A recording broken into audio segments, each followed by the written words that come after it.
Minutes out there. I said, to heck with this. I'll do this in the morning. And I don't have any inside information. The lady that did it, she got in there. I mean, she made it happen. And he doesn't shy away from opinion. And I do enjoy drinking cold beer at ballparks. So if that makes me a baseball fan, then I'm a diehard baseball fan. It's Hacker After Dark on 1010XL. And a very good Thursday evening to you, Jacksonville. It is Hacker After Dark, 1010XL 92.5 FM with Aaron Williams. The Hacker Ryan Green with you. Glad you are with us on a Thursday. A busy Thursday around here. Got a lot to get into. Jaguar related, a little college football, a little college basketball. We got a lot for you tonight. You know, and I'm never one to pat myself on the back very regularly, although sometimes I will do it in an instant like this. You know, you think about the great history of sports and Willis Reed, right?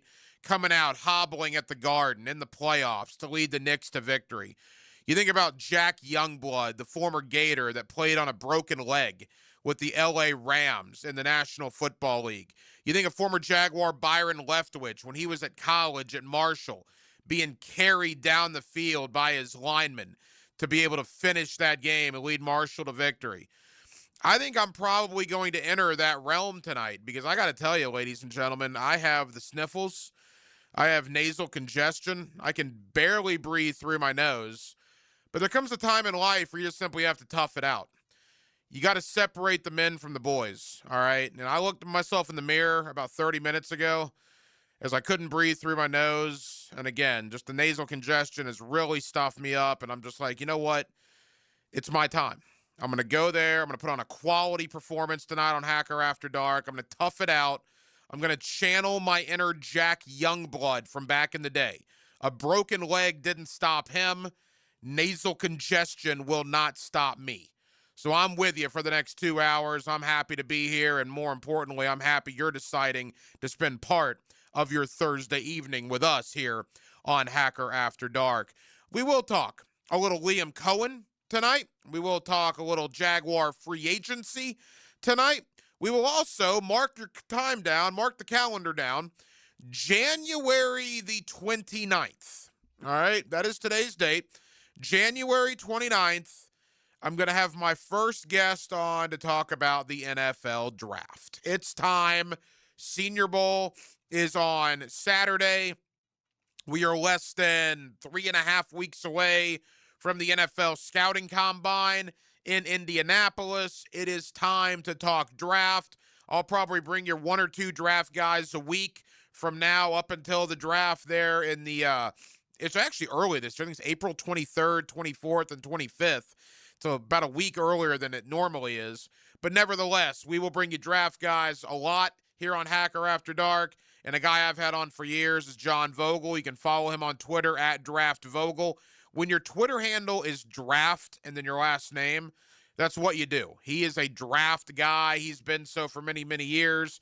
And John will join us tonight, not only to look at this year's draft class, but take a look back at the Jaguar rookie class of 2025 and what he expects moving forward from them in 2026. Also, former Jaguar, Pro Bowl offensive tackle, my buddy Leon Searcy will join us tonight, coming up here in about 15 or so minutes, as we'll talk about the return of Grant Yudinski, the return of Anthony Campanile to Jacksonville, and what that will mean moving forward. So a lot to do. We're with you till 10 o'clock. Again, Jacksonville, we appreciate you spending time with us here tonight on Hacker After Dark. Every night on HAD, we do kick it off with a big deal of the night and Aaron Williams. Let's do that right now. Time now for the big deal of the night. What's the big deal? What is the big deal? No, because it is a big deal. On Hacker After Dark. Aaron, I know you're starting to learn the ropes of this radio thing. There comes a time, man, when even though you got the sniffles and you can't breathe through your nose, you got to push through, man. It's all about eyes on the prize. It's all about entertaining and informing the masses here in Jacksonville that listen to Hacker After Dark on a nightly basis. So just know that sniffles can't stop you. Nasal congestion can't stop you, Aaron. You got to push forward, man. We've all been there. We have been, and I'm suffering through it right now. That's the thing. Fatherhood is a great thing. Don't get me wrong. Love it, love it, love it, love it, love it. But man, when Little Hat comes home with something, you know it's just a matter of time before the old man gets it. And here we are. All right. Coaching carousel starting to wind down in the National Football League. 8 of the 10 jobs have been filled. The only 2 jobs that have not been filled to this point are Arizona and the Las Vegas Raiders. You know, it's funny. And we were probably guilty of this last year, but they had introductory press conferences today in Baltimore for Jesse Minter. Joe Brady's introductory press conference today in Buffalo. We saw Mike McCarthy's introductory press conference with Pittsburgh earlier in the week. Stefanski in Atlanta. Robert Saleh was introduced today in Tennessee. Every one of these coaches is the missing piece, right, in their given market. Every one of them is going to be the answer. Every one of them is going to turn this thing around. Every one of them. I mean, I love my fellow brethren in Nashville, and I sometimes poke fun at them, but it's all in fun. I got a lot of buddies that cover the Titans. But I promise you, people up there that are raving about Robert Saleh tonight, just he's the answer. He's what we've been looking for. Rewind the clock back 24 months ago, those same people were saying the same things about Brian Callahan. It's just how we're wired, right? I mean, we here in Jacksonville, we know the drill. From Gus Bradley, from Mike Mularkey to Gus Bradley to Doug Marrone to Urban Meyer to Doug Peterson and now to Liam Cohen. I'm sure you tried to find reasoning to get fired up for all of those guys. Oh, Gus Bradley's a high in-demand defensive young coach. He could be the missing piece. Doug Marrone, some veteran stability, a toughness about him. Urban Meyer, oh my gosh, how excited was that until that turned into a disaster. Doug Peterson, Super Bowl winning head coach. Let's bring him on board. Let's see what he's got. We've all done it here in Jacksonville. So again, I kid because I care. But I just see some of the people in Nashville today talking about Robert Saleh this and Robert Saleh that. Just nauseating to me. We'll see what happens. Again, January through August, these are the times for hope. Hope springs eternal for the next 7 months. Come September, reality tends to hit you in the face. Now, will that be a good reality or will that be a bad reality for these teams with new head coaches? We will obviously have to wait and see how all that unfolds. But when it comes to our guy, when it comes to Liam Cohen, here's the one thing I'll say. You know, talking to people around the league that cover the Titans, that cover the Browns, that cover the Bills, that are really involved in covering these coaching searches, and I've talked to quite a few of them over the last, couple of days, certainly. Verbatim, every one of them said something that I almost had to pinch myself because we don't hear it very often here in Jacksonville. They said, we need to find our Liam Cohen. Let me repeat that. 3 different NFL markets that I've talked to, media representatives in those markets over the last couple of days, either on their show, on my show, or just in off-microphone conversations. They told me, we need to find our Liam Cohen. How refreshing is that? How nice is that? That Jacksonville did something so right that other NFL teams, dare I say, envy the decision that Shad Khan made last year in hiring Liam Cohen. It was a home run hire. For 1 year, again, it's early in his tenure. I hope Cohen's here for the next 20, 25 years. But 1 year in is all we can go on. It is an absolute home run hire. I won't say grand slam because they didn't win the Super Bowl. But he went yard. Shad Khan went yard with that hire of Liam Cohen. And other people in other NFL markets have taken notice of that.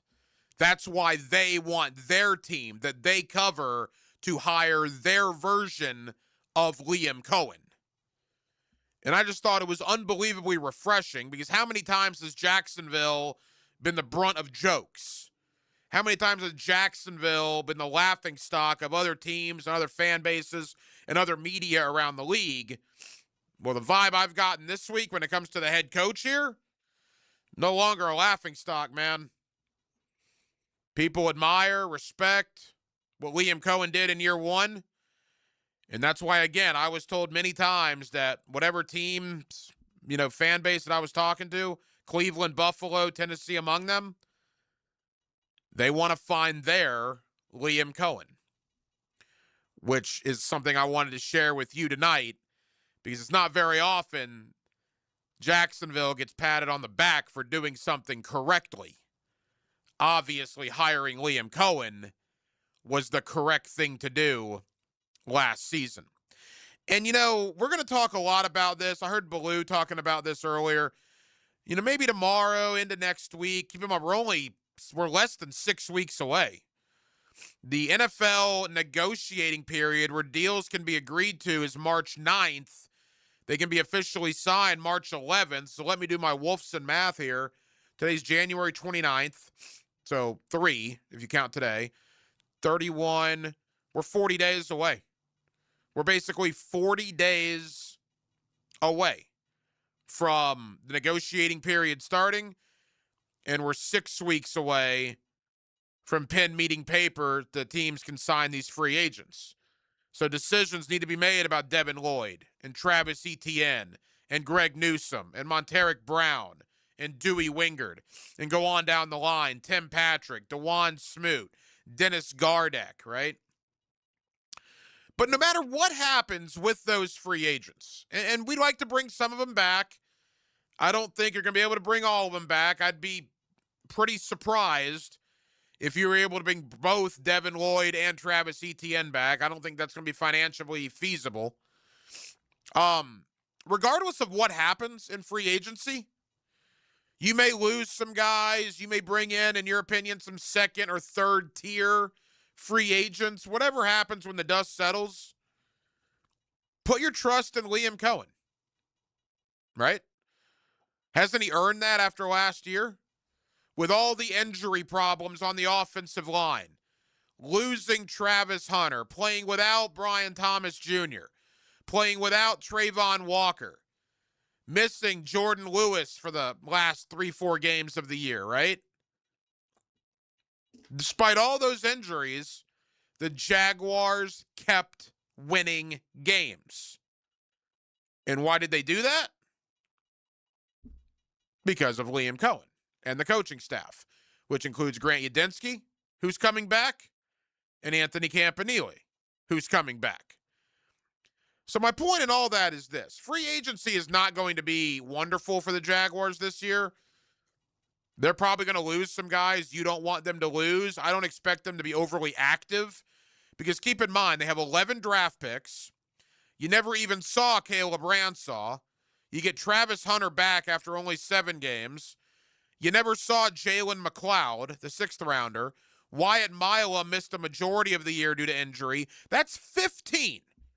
That's 15. Your 11 draft picks, if you make every one of them, Milam, Ransaw, McLeod, and of course Travis Hunter. That's 15 people that you're going to bring into this locker room that played very little, not at all, or weren't even here.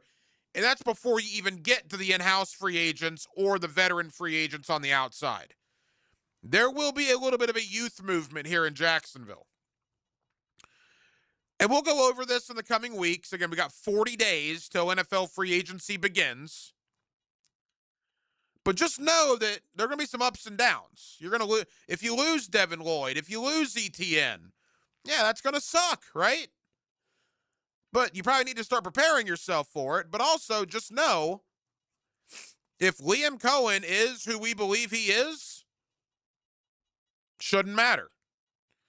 How many free agents has Sean McVay lost with the Rams year after year after year? Doesn't matter. They keep winning. How many free agents does Baltimore lose? And does Pittsburgh lose? And does Buffalo lose? It doesn't matter because those organizations keep winning. Now, amazingly, after 19 years of Tomlin, 18 years of Harbaugh, and 9 years of McDermott. All of those three teams have decided to go different directions with their coach this offseason. But they kept those guys 9, 18, and 19 years respectfully. And why do they do that? Because they lose free agents every year, but they continue to win every year and get into the playoffs a majority of the years. That's what I believe Liam Cohen is going to build here in Jacksonville. I am a believer in Liam Cohen. And other people around the league are as well. Because, again, like I said, I've heard a lot recently that teams around the league want to hire their Liam Cohen. 904-641-1010 on the text line. Designed by Lifetime Enclosures. Your thoughts always welcome here on a Thursday night edition of Hacker After Dark. Coming up next, my buddy Leon Searcy, former Pro Bowl offensive tackle for the Jacksonville Jaguars. You hear him every day on Primetime. You get him weekly here on Hacker After Dark. Let's talk about the return of Grant Udinski, the return of Anthony Campanile. Take a brief look ahead to the Super Bowl as well. We'll do all of that with Leon Searcy next on a Thursday night in Northeast Florida. We're glad you're with us. It's Hacker After Dark. All day, every day, year after year. Duval counts on 1010XL. If you are an experienced electrician looking for your next big opportunity, look no further than the Miller Electric Company, a trusted name in the industry for over 96 years. At Miller Electric, we tackle the biggest projects in the city, offering you the chance to showcase your skills on a grand scale. We believe in rewarding hard work with the best pay, top-notch benefits, and an unbeatable culture where people actually care about each other. Take your career to new heights with Miller Electric Company. Apply today at millercareers.com. Miller Electric, an equal opportunity employer. Greenlaw Group is for the insured. If you think you have roof damage, call 904-302-7055 today, and they will schedule you a free roof inspection. Trust their law firm to help you fight your insurance when you need it.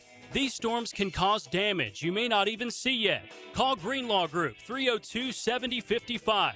There's no cost to retain their law firm and no cost to have your roof inspected.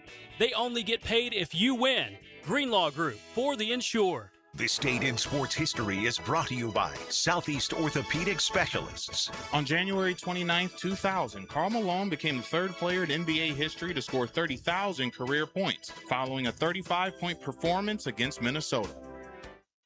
Are you ready for another historic season at the bank? It's time to lock in your seats for 2026 by placing your deposit now. Next season will be played at Everbank Stadium, but seating capacity is limited due to in-bowl renovations, and spots are going fast. Don't miss out on your chance to see the season's biggest matchups and highlight real moments by placing your deposit at Jaguars.com/tickets or by calling 904-633-2000. Go Jags! Hi, I'm Chef Franklin Becker. You know the jingle. Now discover the facts about Ozempic, a GLP-1. There's only one FDA-approved Ozempic made by Novo Nordisk. Learn about the real thing. Talk to your healthcare professional today. Call 1-833-OZEMPIC or visit Ozempic.com to view the medication guide and to learn more about Ozempic. Semaglutide injection 0.5, 1, and 2 milligrams.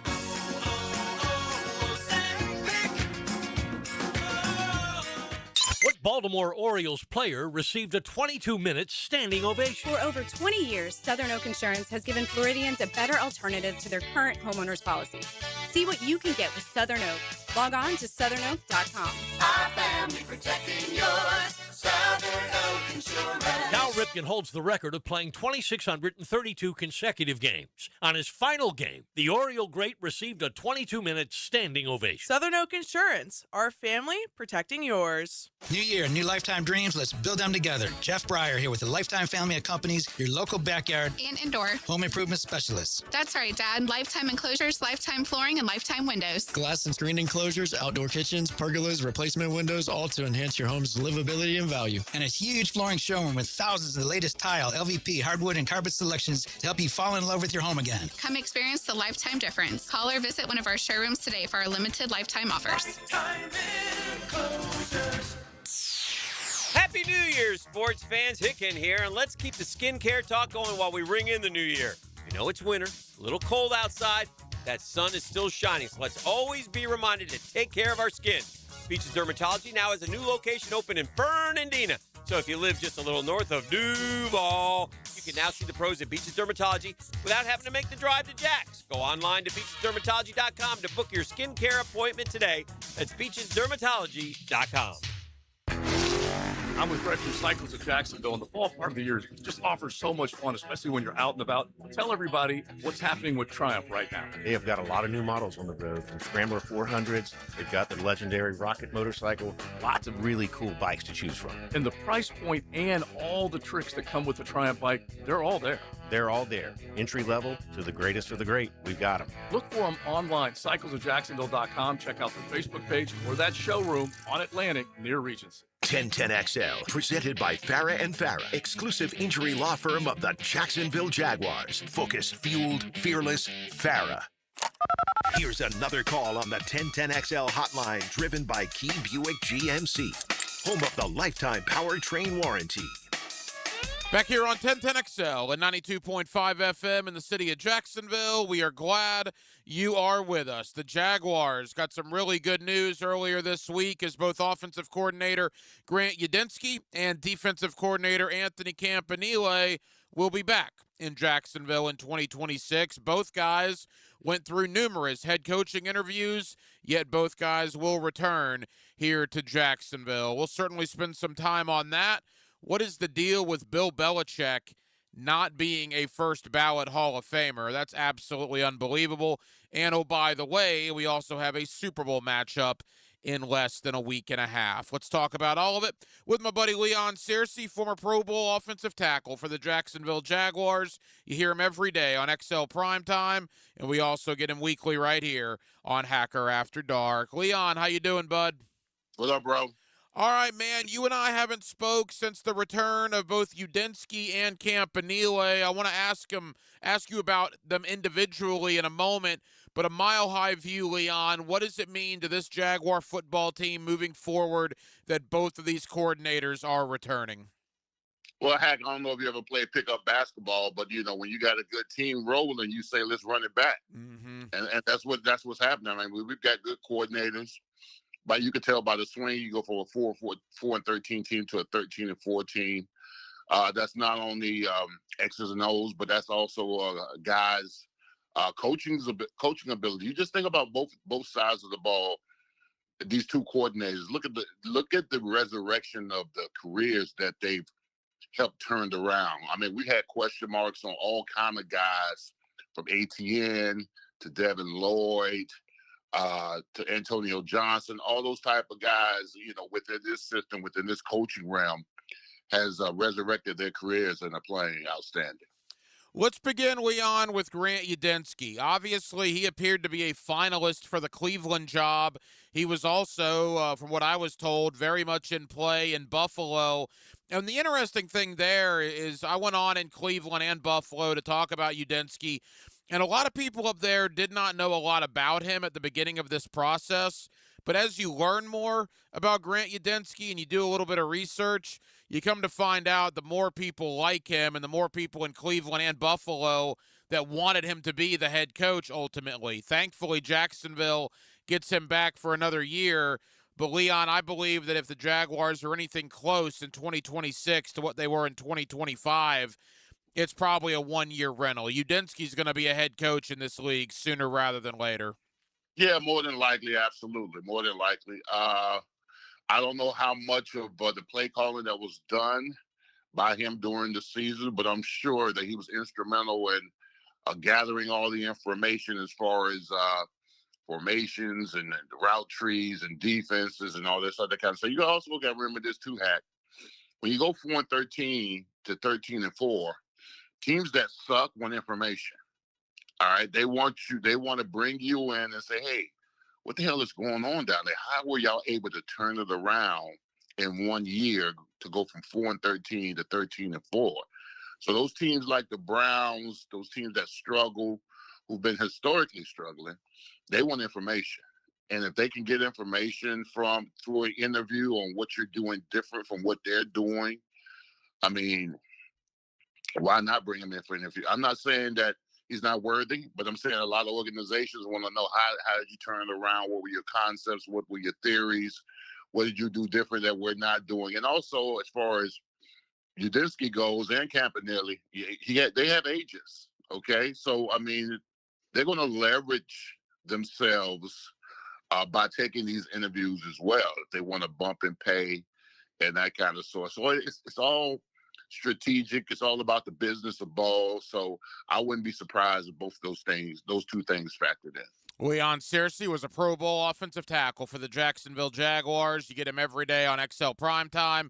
We're also lucky enough to have him weekly right here on Hacker After Dark. Leon, you mentioned Anthony Campanile. We know he was a finalist in Arizona. He also spoke with Miami and Baltimore. I think very similar to Udinski, Leon, if the Jaguar defense in 2026 performs anywhere close to what they did in 2025, Campanile, again, is going to be in the mix for head coaching opportunities. So this might, again, be another one-year rental, but I'm happy he's back for year number 2.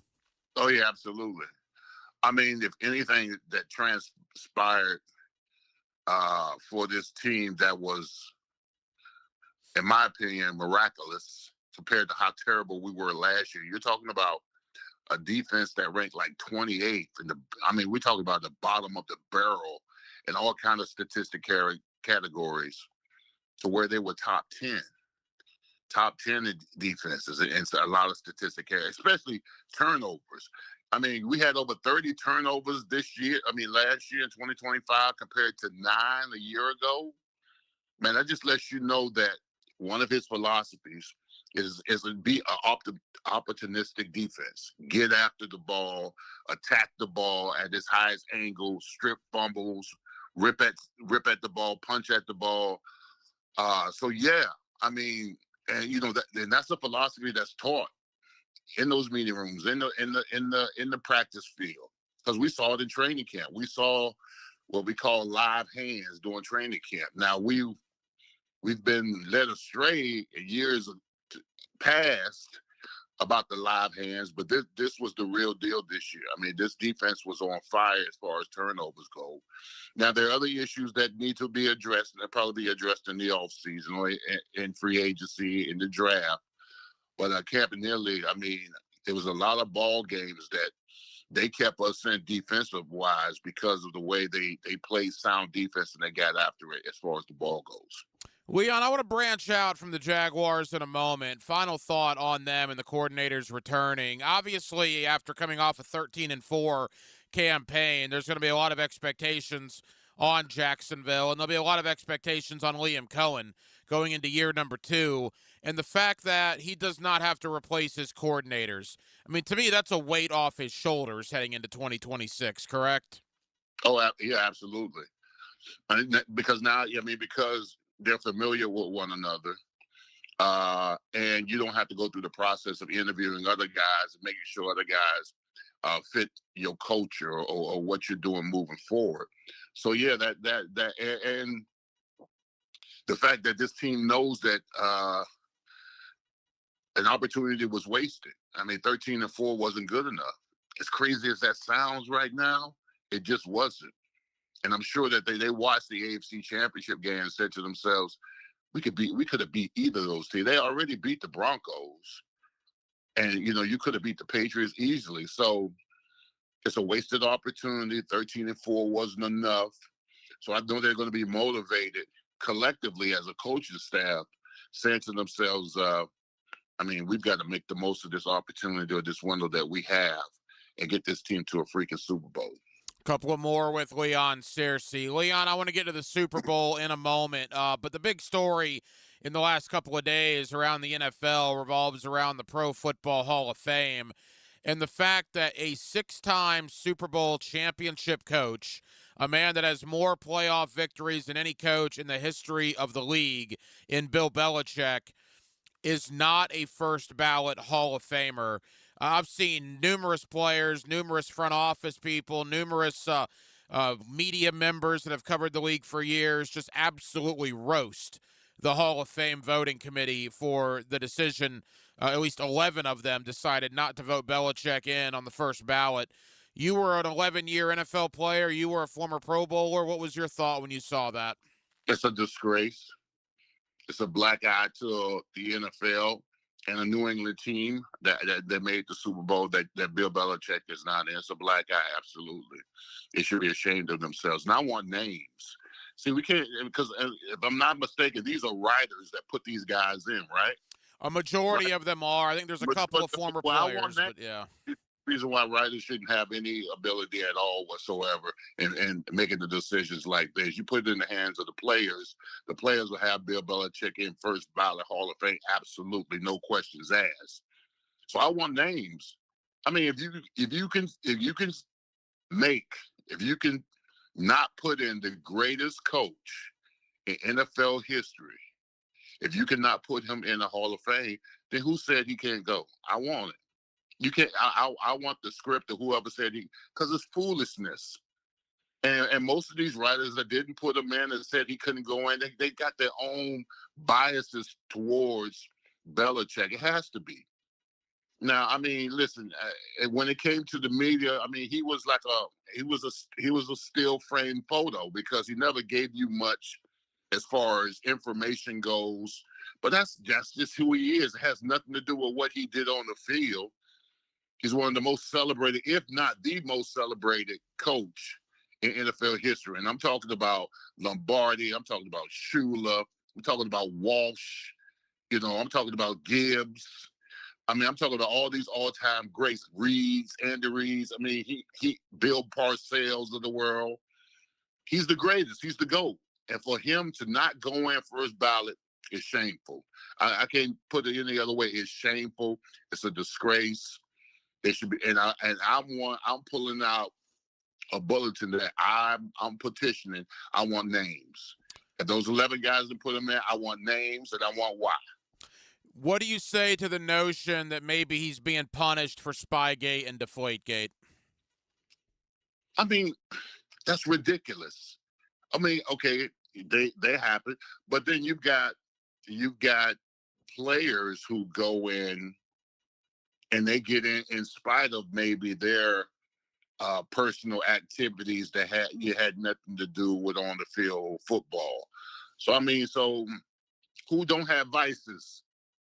Oh, we all have vices. We all absolutely have vices, and I mean the Patriots was cheating, so it's some particular area, but you can't punish him for those two incidents. I don't think so.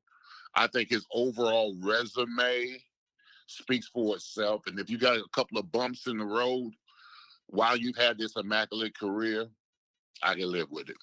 Crazy that he's not in. There's absolutely no doubt about that, and that conversation will certainly continue. Final moments with Leon Searcy. Leon, we'll do a lot more of this next week with you, but just a broad overview, your thoughts, your early perspective on Seahawks Patriots in Super Bowl 60.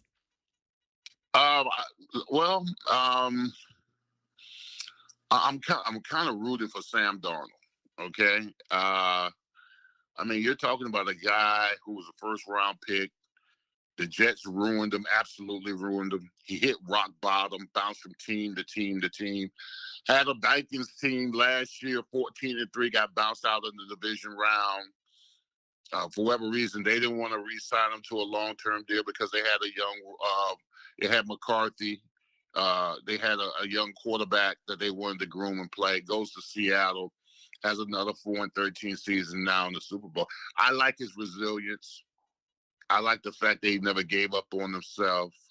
I like the fact that he hit rock bottom and now he's at the pinnacle of his career. And what would be a storybook ending to all of this, because he's been question mark his whole career, is that he wins the game in the Super Bowl MVP.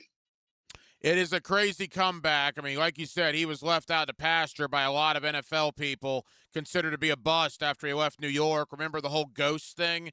He saw ghosts and that whole thing that blew up. And now from that moment to one win away from being a world champion. And quickly, Leon, Mike Vrabel's a guy that you probably competed against towards the tail end of your career. What a job he's done in New England. And more so than that, what a disaster it looks like for Tennessee to fire him 2 years ago only to have him now in the Super Bowl with the Patriots 24 months later. Yeah, that's crazy. And what's funny is I read an article where the GM of the Tennessee Titans said the reason why they hired what's your boy's name? Robert Saleh. Robert Saleh is because he reminded them of they wanted to hire a Mike Vrabel type of coach. Well, guess what? You had a Mike Vrabel type of coach, and you let him go for whatever reason. So, yeah, you're talking about a guy who took a team that was abysmal a year ago to a Super Bowl championship, man. What a remarkable job that he did. And it's going to be a fight. I mean, I know the line's right now 3.5. You just wonder which quarterback who will rise to the occasion and which quarterback will wilt because of the Super Bowl. So my guess is the younger, inexperienced quarterback. It'd be very interesting to see how both quarterbacks play, if the game is too big for them or not. So I think it's going to be a close game, and hopefully it'll be a phenomenal Super Bowl. Is it a feel-old statement that you played in Super Bowl 30 and now we are at Super Bowl 60? 30 years later, huh? Crazy. And guess what happened 30 years later, and it still sucks we lost. Neil O'Donnell, man. Not that you haven't forgiven your quarterback, I'm sure, right? Yeah, I have not. Leon Searcy. Leon, we'll talk about the game next week. I know you're busy, man. Thank you for taking time out. We'll talk soon, pal. All right, bro. Now, the Monahan's Golden Moment. Monahan Jewelers in Atlantic Beach, your local family.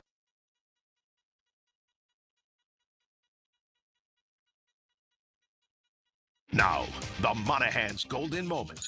Streaming live from the XL Digital Studios. Polished by Harbor Dental Care, the locally owned smile restoration experts. Hey, it's Matt Hayes. The big game is almost here, and there's no better way to cash in during America's biggest sporting event than with Prize Picks, where it always feels good to be right. All you do is pick more or less on at least 2 player stat projections and watch your winnings roll in.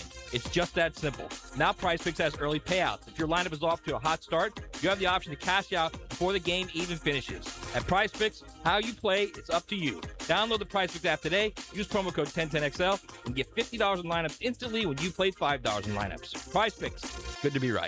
Not everyone is built for a cubicle.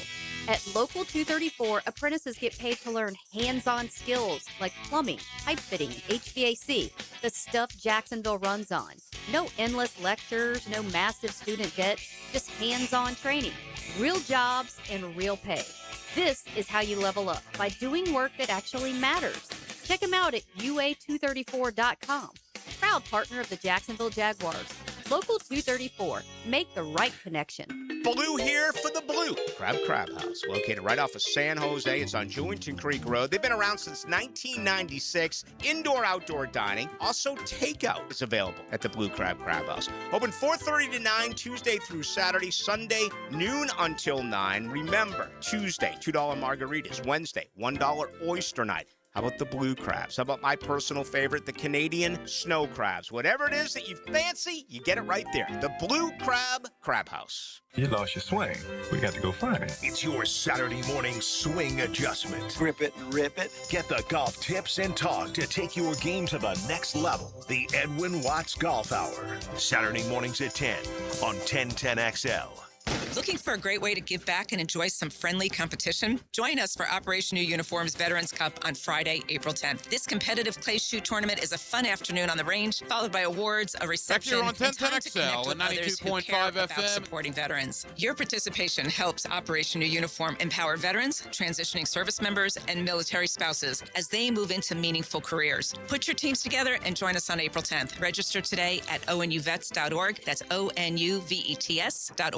And that concludes the Joe C. Jack of All Trades show. Tune in next week where I'll be installing my own French drain. Joe, wake up, man. Hey, John, I must have dozed off. We finished those projects you started. Whoa, my seamless gutters are actually seamless. And they're connected into underground PVC drain lines. And my sprinklers. Wow, look at that coverage. Next time, Just call me first, Joe. I will, but I ain't singing that song. Clearwater Irrigation And drainage too. Valentine's Day is coming soon, so go ahead and pre-order your floral arrangements now from Kuhn Flowers. High Flying Jacko here, and for over 75 years, Kuhn Flowers has made Valentine's Day for that special person in your life. KuhnFlowers.com. Jacksonville, you voted, and Baker Glass came out on top. The Bold City Best Awards are all about locals choosing their favorites, and you picked them for Best Auto Glass and Best Glass and Mirror Service. I'm back with Baker Glass. No one treats you better. Hey, it's Travis from Cannons of Jacks. When you need a trailer hitch, gooseneck, or RV towing options, call us at Cannons. We've been doing it for 55 years, and customer service is our #1 priority. Visit cannonsofjacks.com. 1010XL, presented by Farah and Farah, exclusive injury law firm of the Jacksonville Jaguars. Still present, ready. Farah doesn't flinch.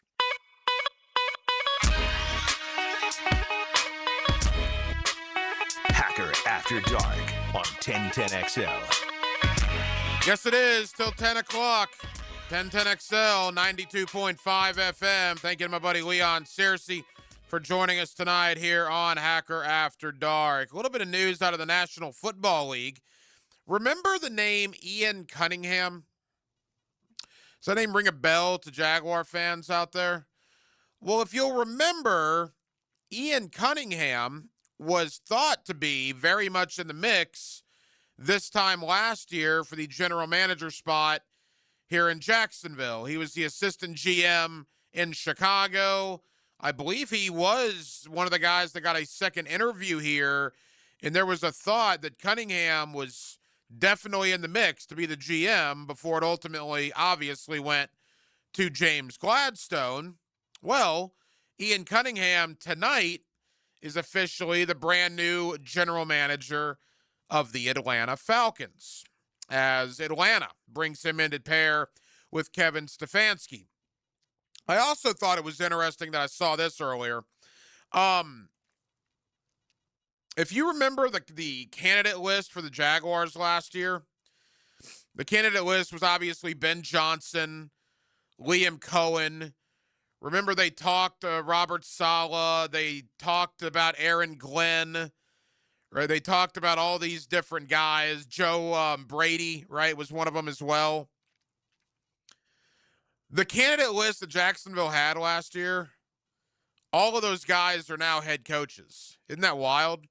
I mean, some people obviously got hired last year along with Cohen, but you look at Saleh, you look at Joe Brady this year, you look at the coaching carousel, all the same people that Jacksonville talked to as well, all are now head coaches. That's why it was so important to jump the gun last year.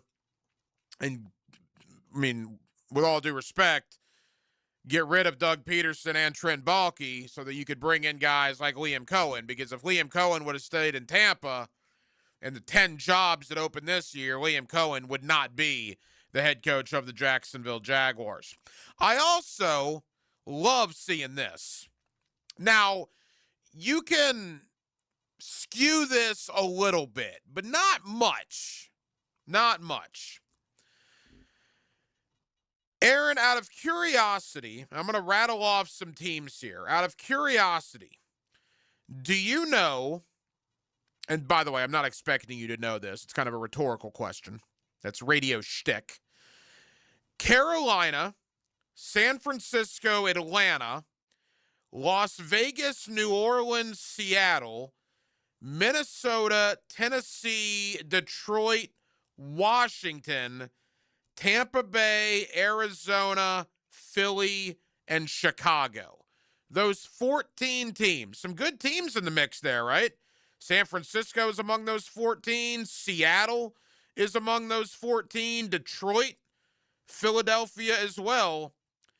Do you know what those 14 teams have in common? Currently? Yep.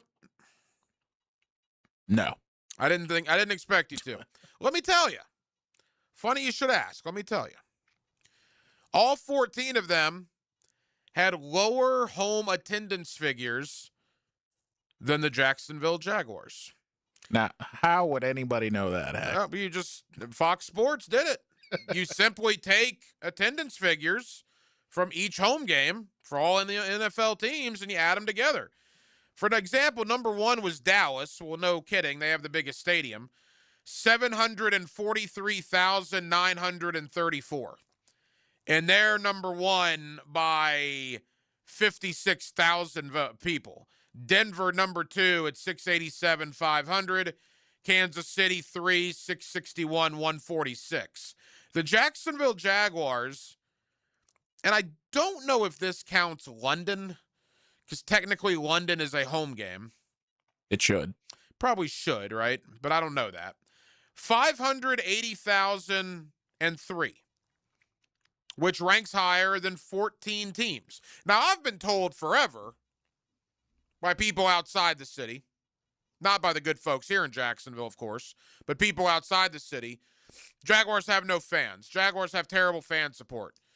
They took those tarps off the seats, and you see what happens. Empty seats, this, that, and the other. Well, wait a minute. Can people use that argument anymore? I mean, I'm sitting here. I didn't conjure this out of thin air. Fox Sports did it for us. The Jaguars had more people in their home games, butts in seats, than 14 other teams in the National Football League, including San Francisco, Seattle, Detroit, Philadelphia, and Chicago. And by the way, Chicago had the fewest because Soldier Field is the smallest stadium. People don't realize Soldier Field only holds like 59,000. Soldier Field's a pretty small place, all things considering. It's also very old. It is. They've renovated it, but it is very old.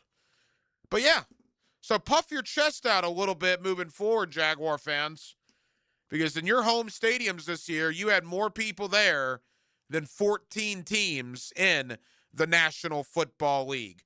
We'll talk a little draft coming up in about 20 minutes or so. John Vogel, NFL draft analyst, will join us. Coming up next, we'll get away from the NFL for just a moment. Did you see what the Florida Gators did to the South Carolina Gamecocks last night in basketball? It's not legal in 37 states. It was a beating of epic proportions. We'll talk about it next on Hacker After Dark. Believe in the unbelievable.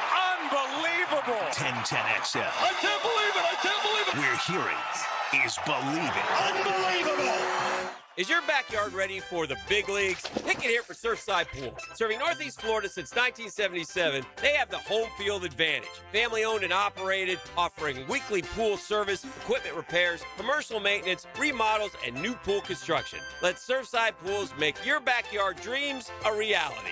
Are you ready to float happy? Visit surfsidepools.net or call 904-246-2666. Surfside Pools and Spas, your hometown MVP. License number CPC 044080. Parents, now is the time to start signing up your kids for the best all-sports camp in the 904. Tommy Houlihan All-Sports Camp in Jacks Beach. Register before February 2nd and save big.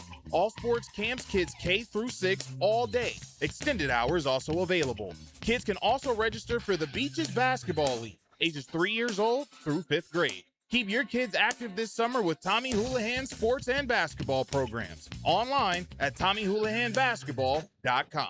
Get geared up for your golf weekend with Dan, Jeff, and PGA Pros on Brunch with the Tour. Expect anything different? Tuesday morning at 8:30. Teed up by Clearwater Irrigation on Jacksonville's Golf Station. 1010XL. Hi, this is Dale Murray with Murray Automotive Group in Stark and Kingsland. Save yourself from those big city dealers and their fast-talking mumbo-jumbo. No matter what your automotive need is, we've got you covered. Ford, Chrysler, Dodge, Jeep, Ram, and nobody beats our prices. I mean nobody. Shazam! Plus our exclusive 15-year, 150,000-mile warranty included on every qualified vehicle. And we'll trade anything from high heels to wagon wheels. Compare our prices online at ShazamAuto.com. Then come see me, Dale Murray. I'll be waiting for you. Shazam!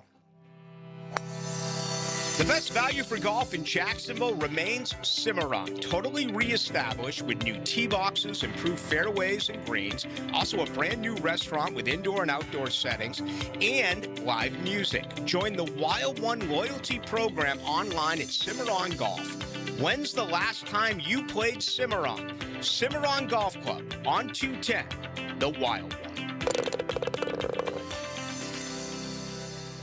Youth sports at the YMCA's focus on teamwork, discipline, and building confidence. Our experienced coaches can create a positive and supportive environment where your kids can grow, stay active, and develop a love for sports. Sports like basketball, volleyball, swimming, gymnastics, and even elite skills training. Join the fun and register. Give your kids the chance to be a part of something special. Visit fcymca.org to learn all about youth sports at the Y. Game days aren't the only win happening in the 904. Best of Fold City named 904 Gutters with a Z the #1 seamless gutter company in Duval. Like the team's O-line protects their QB. Call the winning team at 904 Gutters with a Z to protect your home from the rain. A new year is the perfect time to finally get organized. Hey, this is Lauren Brooks, and I love our closets from Closets by Design. They create custom storage systems designed around how you actually live. From closets and garages to home offices, entertainment centers, laundry rooms, and more. Beautiful, functional storage for any space, lifestyle, and budget. Start the new year strong with 40% off plus an extra 15% off, free installation, and 18-month special financing. Schedule your free in-home consultation. Call 904-878-9393 or visit closetsbydesign.com. Feel the power of Van Halen. Live, jump, America's Van Halen experience. Iconic riffs and David Lee Roth era energy. Sunday, February 1st at Thrasher Horn Center. Get tickets now at thcenter.org. Mark Watson with Hardball Creative, letting you know that Hardball now offers web stores, so your employees can order their own branded gear, and you have more time for Wordle. Check it out at hardballcreative.com. Hardball Creative. Hardball does it all. 1010XL, presented by Farah and Farah, exclusive injury law firm of the Jacksonville Jaguars. When it's game time, Farah doesn't flinch. Work it, make it, do it. Makes us all better, faster, stronger. Hacker, After Dark, on 1010XL.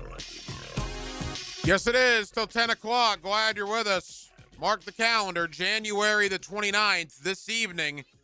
My first NFL draft guest of the year. We'll probably have one or two per week leading up to April 23rd, 24th, and 25th with the NFL draft. I think it's in Pittsburgh this year? I believe the draft is in Pittsburgh, right? Yep. Yeah, so spreading the wealth. Draft is in Pittsburgh in the Steel City. Again, early this year because of the calendar. Don't have to wait as long. So 23, 24, and 25 of April. So we'll bring you a lot of draft guests. We'll begin tonight. My guy John Vogel. Follow him on Twitter /X. At Draft Vogel. I believe he's in Mobile, actually, for the Senior Bowl. And we will talk to John about last year's Jaguar rookie class and start looking ahead to this year's class. And really, we will really start diving in the coming weeks. Get into Gator basketball in a moment. But I want to tell you about something pretty cool here on 1010XL, something that I'll be involved with and I'm excited about. You know, we've been doing the Gator Bites podcast for a long time. And I've had terrific co-hosts over the years, Denny Thompson, Graham Marsh, Dylan Denmark, just to name a few. But really excited about the next co-host in line. Maybe it's something with me, Aaron. I don't know. I keep getting different co-hosts on that podcast. It's interesting, right, how that's worked. I seem to be in the same chair, but the guy next to me keeps rotating. I kid because I care. Hopefully the next guy with me will be with me for a long, long time. And I'm pretty fired up about it. We put it out on Twitter a little while ago this evening, and actually our debut show of Gator Bites will be tomorrow right around noontime. It'll be on Fridays. Don't know exactly the time moving forward, but for tomorrow, it will be high noon on the 1010XL social media channels, YouTube, Facebook, Twitter /X. How about a former SEC Defensive Player of the Year, a second-team All-SEC selection, a 3-time SEC Scholar Athlete of the Year, and an academic All-American. How about Patrick Young joining the 1010XL family? Myself and Patrick Young will have Gator Bites moving forward every Friday, and we will have our first show tomorrow on the 1010XL social media platforms. Very excited to welcome Patrick into the 1010XL fraternity, and looking forward to that opportunity to work with him on the Gator Bites podcast moving forward. So myself and former Gator All-American, All-SEC selection Patrick Young will have Gator Bites for you tomorrow, high noon, on the 1010XL social media channels. Speaking of Gator basketball, which obviously is where Patrick Young flourished during his time at the University of Florida, what a beating last night. I sat here about 24 hours ago, just before the tip-off in Columbia, and I said, all right, Florida, Saturday against Auburn on your home court in Gainesville, you got punched in the mouth. You got your nose bloodied a little bit. How are you going to respond? Against an inferior team, South Carolina's not very good, but it was on the road. It was a late-night game, 9 o'clock on the East Coast. Big game coming up against Alabama on Sunday. How are you going to respond in that environment after losing to Auburn on Saturday? And Florida responded by winning by 47. And quite frankly, it could have been worse. Florida called the dogs off with about 4 minutes to go. 95-48, one of the biggest conference beatdowns in the history of Gator basketball. I would be shocked if they've ever won a conference road game by 47. I can't imagine they've won very many conference road games by 47 or more points. I mean, that is just a beating of epic proportions. Florida now 15-6 overall, 6-2 in the Southeastern Conference as they get ready now for a big game coming up against Alabama. But I thought, South Carolina is what it is. They were 11-9 coming in. They were 2-5 in the conference, whatever. But they were an SEC team, right? They had won a couple of SEC games. They weren't dog meat out there. But I thought it was a great sign that Condon, Chinyalu, Houck, and Hanlogton, the front court that I think is the best front court in America, look, they got physically whipped against Auburn. Let's call it what it is. Somebody stared the bully down and punched the bully in the face, and the bully didn't respond very well on Saturday against Auburn. It was not a good day for the Gator front court. It was a terrific evening last night for the Gator front court. It is the exact response you want to see if you are a Florida Gator fan. Again, huge win for the Gators on the road by 47, now 6-2 in the conference. And they will come home to play Alabama on Sunday at 1 o'clock, a national TV game on ABC. We'll obviously have it for you right here on 1010XL as Florida now looking to get to 7-2 in the conference. And now is when you start building the momentum, man. When you get into February, you start building that momentum towards March.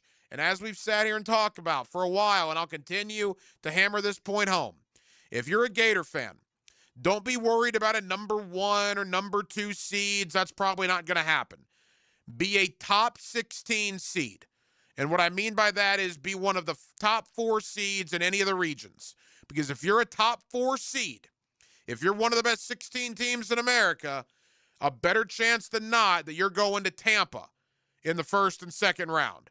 So you will essentially have home games in the round of 64 and the round of 32 because Tampa has one of those pods this year. And normally, if you're a top 16 team nationally, they will put you close to home, which would mean Florida would get sent to Tampa if they qualify as one of those top 16 programs. That is the goal for the remainder of this college basketball season. Let's get back into the National Football League. Mobile, Alabama, the Senior Bowl goes on all week. The game is on Saturday. John Vogel, at Draft Vogel on Twitter/X is where you find his work. John has been a terrific NFL draft analyst for years. First draft guest of the year. Let's talk about last year's draft class here in Jacksonville. Let's briefly look ahead to this year's. And what about day 2? Jacksonville doesn't have a first-round pick, but what they do have is 4 picks on day 2. 1 in the second round, 3 in the third round. How fertile will day 2 be in this year's draft class? We'll talk about it next, right here on Hacker After Dark. As the countdown begins, it's good to know there is still one number you can always count on. 1010XL. Rick Ballou here with a congratulations for John's Auto. They've been in business in Jacksonville for 40 years. That's right, going all the way back to 1985. Right now, they'd like to thank each and every one of you who's ever gotten their vehicle serviced at John's Auto. So, car, truck, or diesel, all makes, all models, whether it's a routine maintenance or a complete engine overhaul, go to John's Auto on Arlington Road, johnautomotivejacks.com. After attending a Saturday Bumps and Bruises clinic by Southeast Orthopedic Specialist, my son's hip and shoulder issues were diagnosed quickly, and he's back playing. As a busy family, we really appreciate their prompt attention. I've been having knee problems for probably 6 months, and I had heard about Southeast Orthopedics on the radio, and I gave them a call. They got me right in. Dr. Kevin Murphy did it. It was painless, and it's been doing fantastic. Southeast Orthopedic Specialists. It's not girl talk, it's sports talk. Let's talk football. Tom McManus adds his helmet to the heels with Lauren Brooks and Taylor Dahl. Afternoons 2 to 4. Fought for you by Green Law Group on 1010XL. Checkmate. I'm Brendan Cecilia, founder of Checkmate Coatings. And I'm Chester, the adorable chess man on the tracks.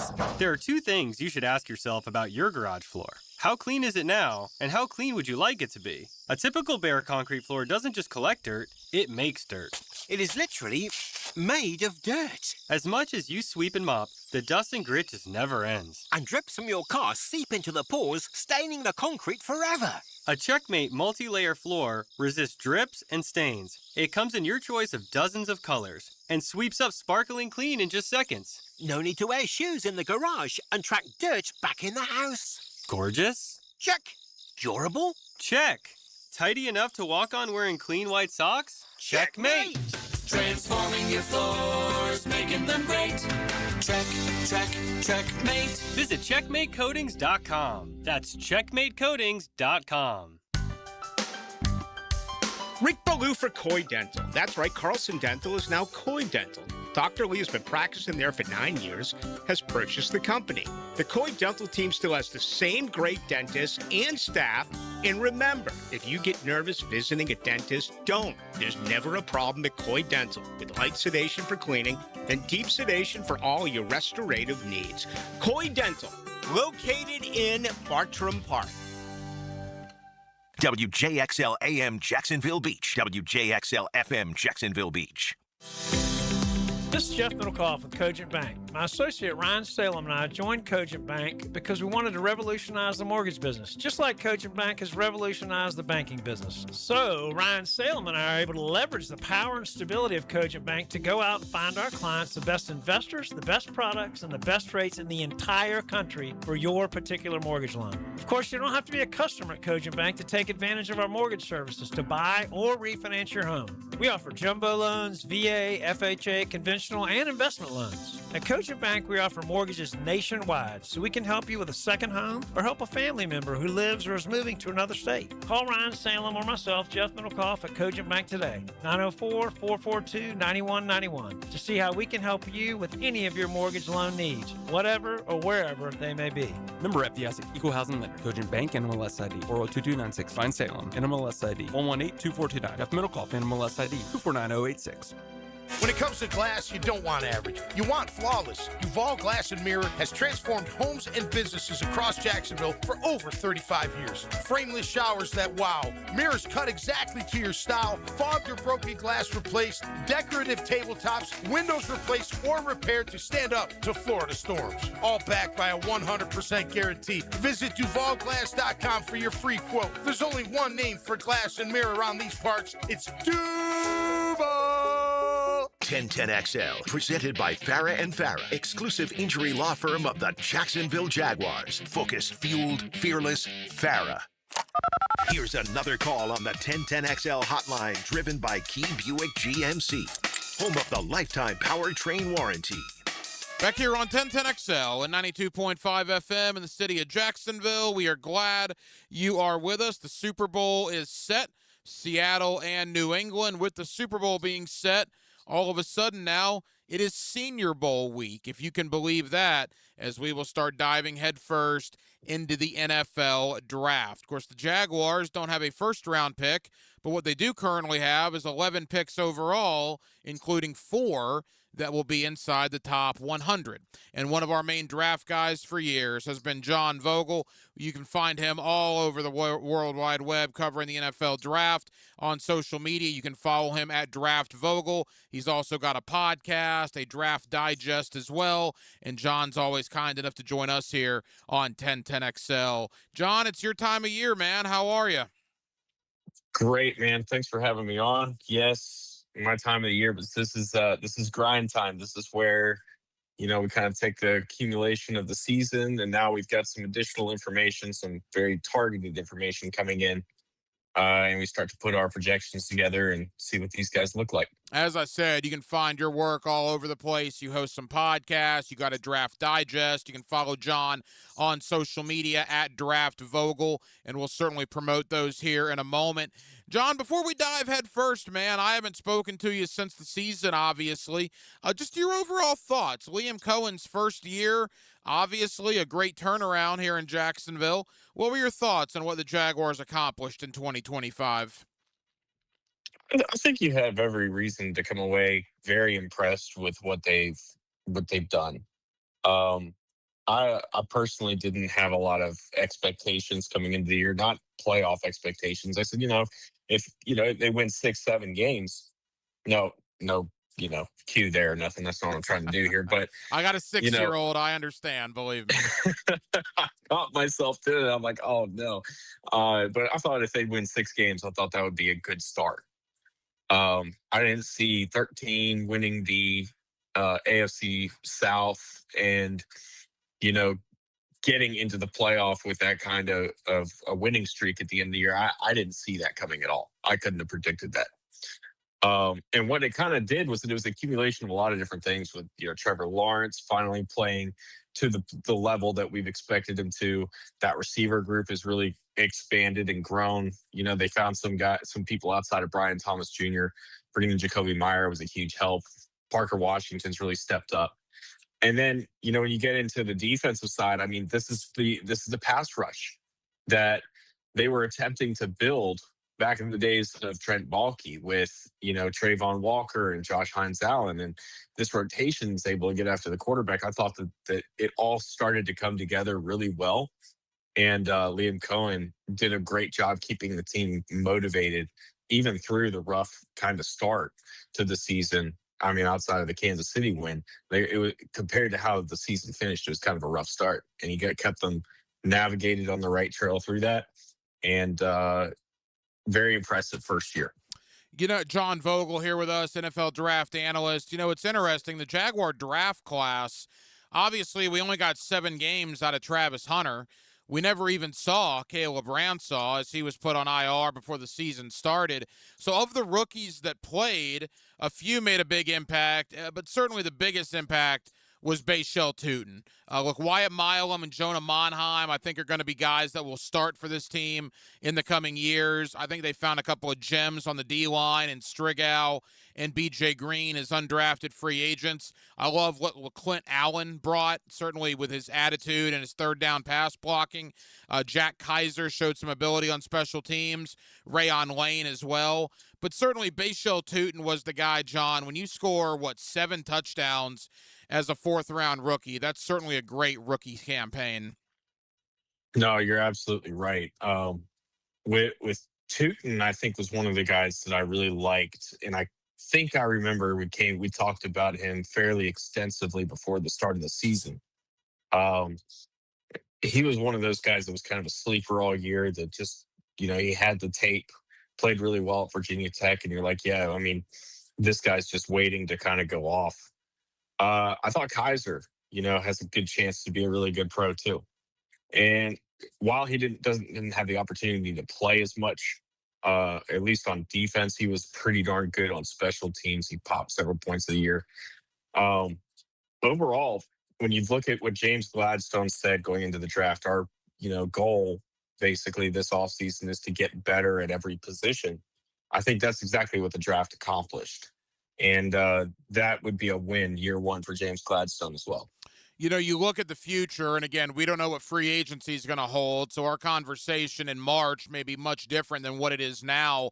But knowing that Greg Newsome and Monteric Brown are free agents, and knowing that you have Brian Thomas Jr., Jacoby Myers, and Parker Washington all under contract, John, it would certainly appear that when Travis Hunter's ready to go for training camp, boy, it would be hard to believe that he's not going to be primarily on the defensive side of the ball, correct?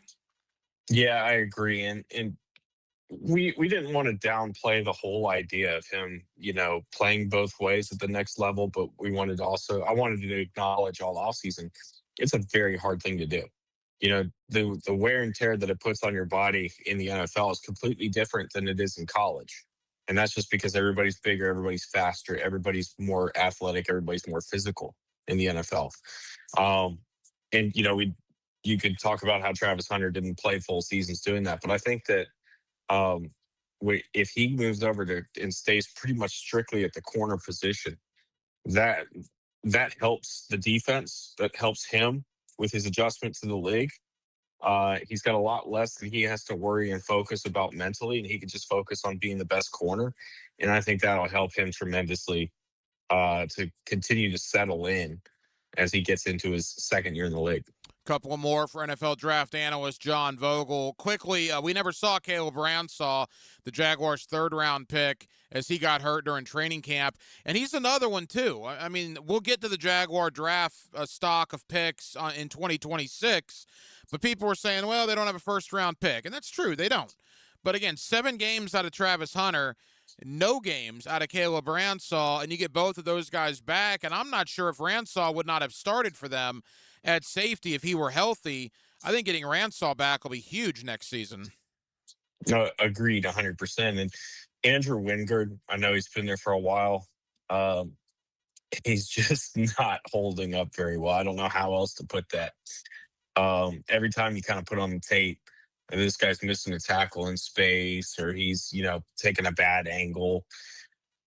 He's not a great cover guy either. Caleb Ransall would help that tremendously, but even more so, if you can move, if you can find the safety equation and get that figured out without having to put him in that position, actually play him as a nickel as he's intended to be.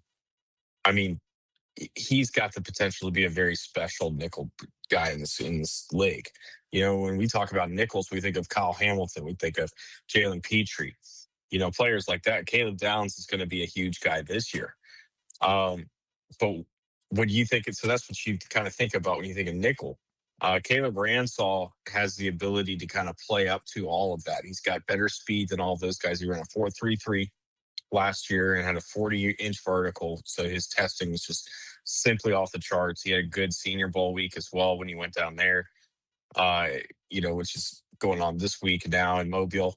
But I think that's what you're kind of looking at is he would be so much better at nickel than he would be at safety. So you kind of hope you get that equation figured out. But yeah, I would agree that he would have started in safety this year. Final moments with John Vogel. All right, you look ahead to the 2026 draft, and we'll certainly dive more into the weeds of it when we have you on periodically leading up to late April.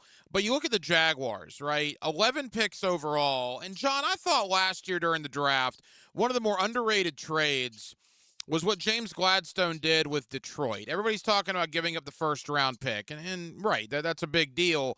But the Jaguars made a deal last year with Detroit where they acquired not one but 2 third-rounders in 2026 from the Lions. So now you look at it, the Jaguars have 4 picks in the top 100, even without a first-round selection. Yeah, that's a good point that you bring up. And one of the things that we were kind of talking about last week on the Draft Digest show is, the value of a day 2 pick.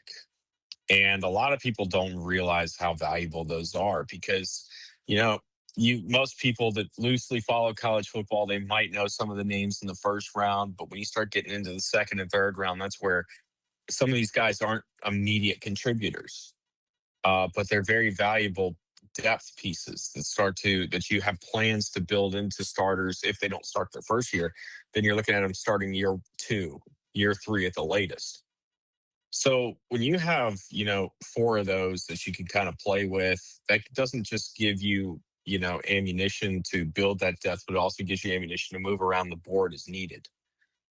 So I think that that's really the underrated aspect of it right there, is the fact that you can move around at any point in time.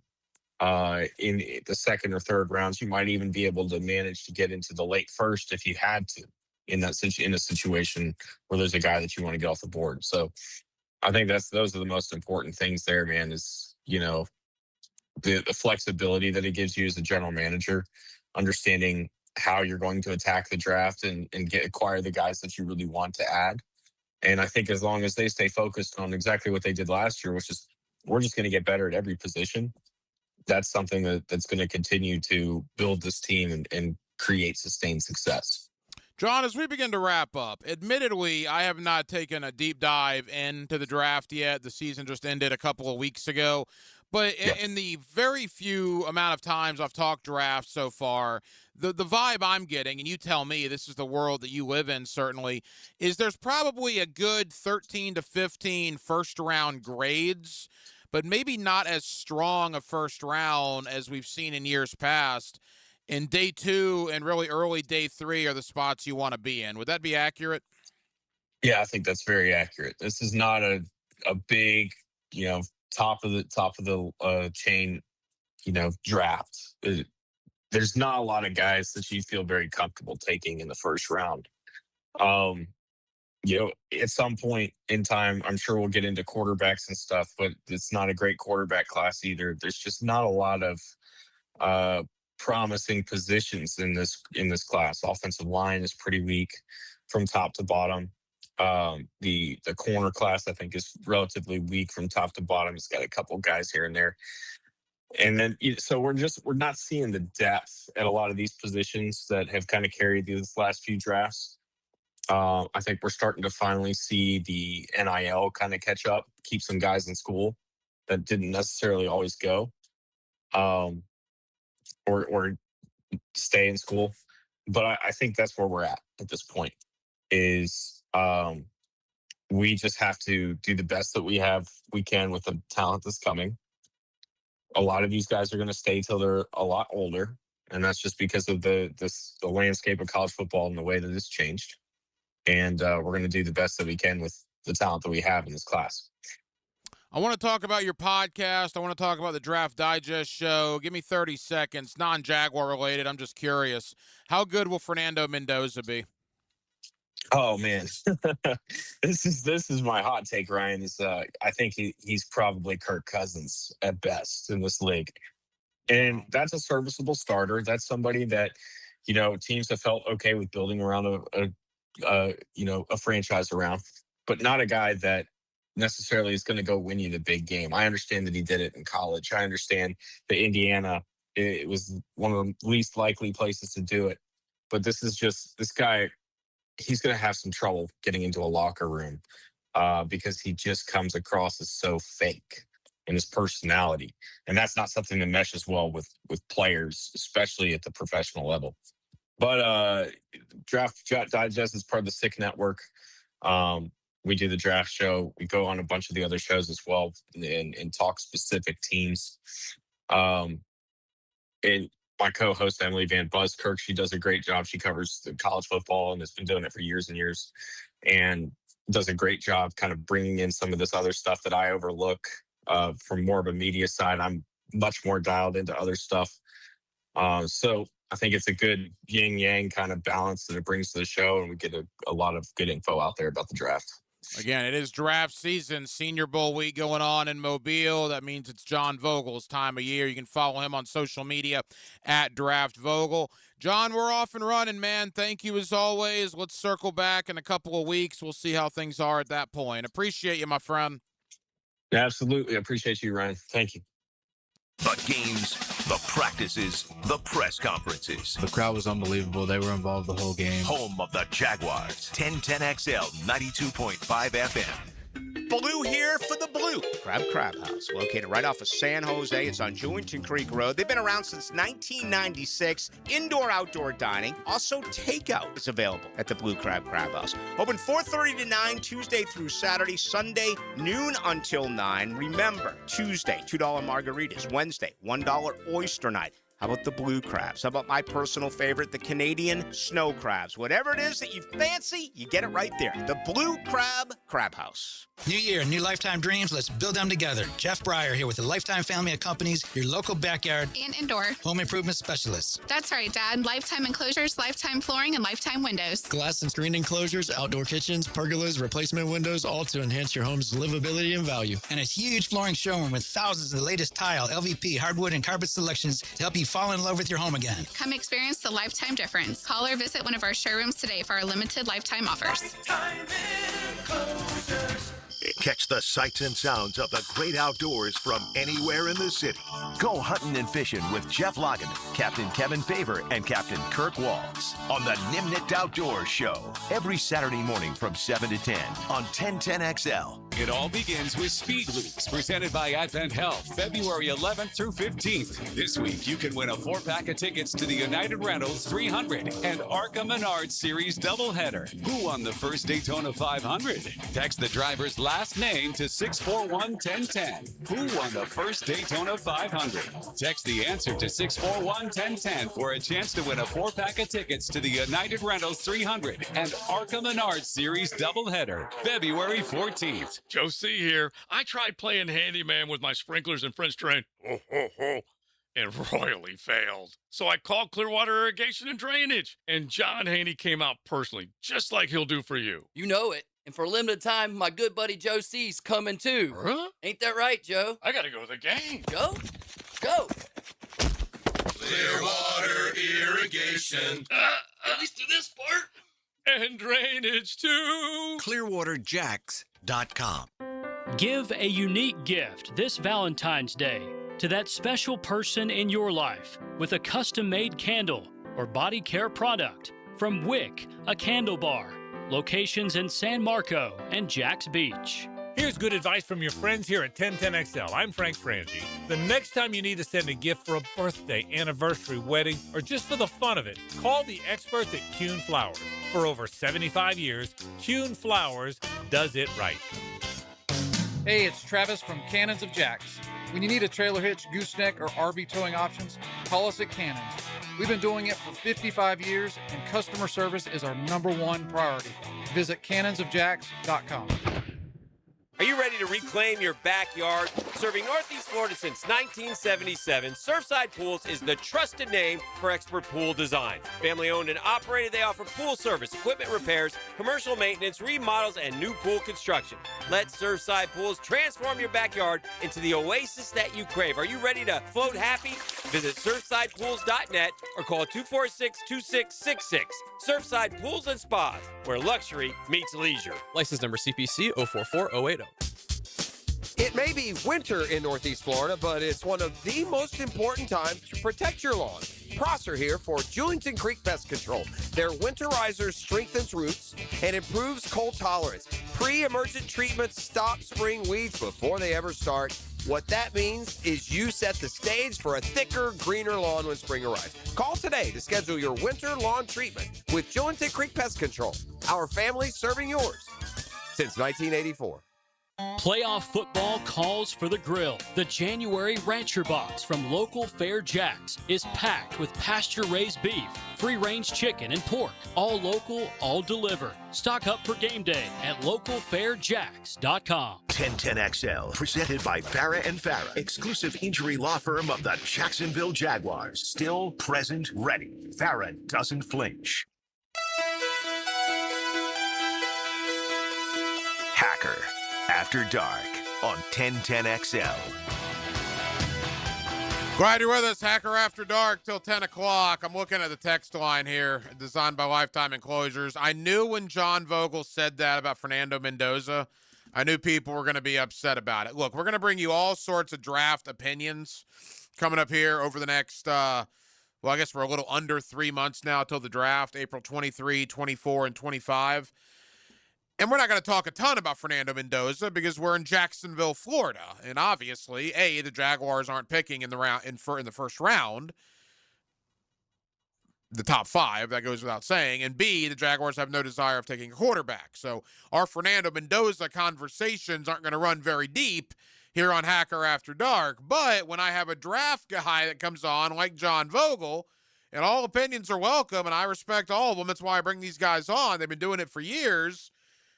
And Vogel, I mean, I'm paraphrasing what he said, but he's basically saying he doesn't think too highly of Mendoza. He thinks the ceiling is a Kirk Cousins-esque player. Okay.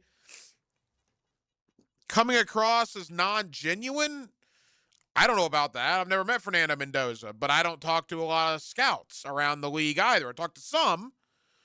But I'm not in that world of the draft. I'm not in that world of scouting and you know, studying these people 24 hours a day, 7 days a week.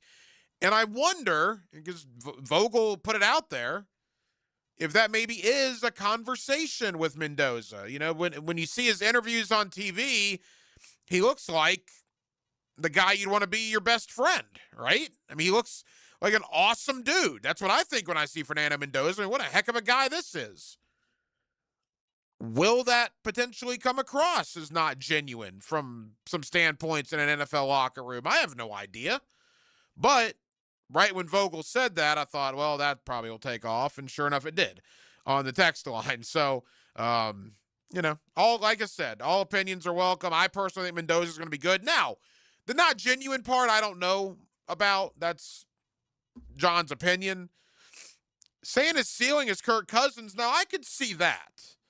Now, Kirk Cousins is a very good football player, right? You look at Kirk Cousins' numbers, actually. I did this once, I think last year. If you look at Cousins' numbers and you blank out the name and you just look at, you know, touchdowns, interceptions, yardage, you could make a legit argument that someday he might end up in Canton, Ohio, because his numbers are incredible. I'll try to pull him up here really quick. But I could see Mendoza being a Kirk Cousins-esque player, which if that's the case, that would probably be a disappointment. If you're the number 1 pick in the draft and a Heisman Trophy winner, right? You would expect to be better than Kirk Cousins. All right, so Kirk Cousins in his career, and he has thrown for just a ton of yards. So here's what Kirk Cousins has done. If Fernando Mendoza has this type of career, more power to him. So in his career, Cousins has thrown for 44,700 yards, 298 touchdowns to only 131 interceptions, and has a career completion percentage of 67%. That's pretty good. It's pretty good, right? Yeah. I mean, look, if he's Kirk Cousins, but again, Aaron, if you're taking a guy number 1 overall, would that be good enough? I don't know. But you tell me I'm going to have the career of Kirk Cousins as a quarterback, I might sign up for that. But I think, and again, that's what I'm talking about. If you blank out the name, you just talk about the stats, well, those stats are pretty good. I mean, he's going to throw for probably 50,000 yards in his career if he plays 2 more years. But his name is Kirk Cousins, so people think, well, he's kind of a journeyman now from Minnesota to Atlanta, likely to be somewhere else next year. I don't know. So it was an interesting take by John Vogel, and one that I certainly did appreciate. Florida State has a football schedule in 2026. It is a hard football schedule in 2026, and we already know Mike Norvell is on the hot seat entering 2026. Will he make it the entire year? Look, we've talked a lot about Florida and what John Summerall did in the transfer portal, retaining all the guys that he did. Obviously talked a lot about Miami playing for a national title as of last week. What about the first 2 months of Florida State's offseason? How has it gone? Logan Robinson, the owner and the founder of Noel Game Day, he joins me next on a Thursday night here in the city of Jacksonville. We're glad you're with us. It's Hacker After Dark. The votes are in for the Folio Weekly Best of Jacks Awards. The award for Best Sports Radio Show goes to Helmets and Heels. The winner for Best Radio Sports Anchor is Dan Hicken. Hear them every day on 1010XL. Baloo here for Smoonez Vision. Why Smoonez Vision? Well, I've been with Dr. Neil Smoonez now since I got back to Jacksonville in 2006. 37 years of experience he has. Smoonez Vision is a family organization that focuses on personal high-quality medical and surgical eye care. Dr. Catherine Smoonez is fellowship-trained in cornea and cataract surgery and all refractive surgery. Combined, that's 30 years plus in laser eye surgery. Visit SmoonezVision.com today. Care you can see. This is Mark Nato. My son Justin injured his hand playing baseball for JU. Southeast Orthopedic Specialists performed surgery just a few days later, and within 5 weeks, he was cleared to play in the ASUN baseball tournament. Our family has trusted Southeast Orthopedic Specialists for years. For any orthopedic injury, let Southeast Orthopedic Specialists take care of you too. Relieve pain and get back to life. SOS. Southeast Orthopedic Specialists.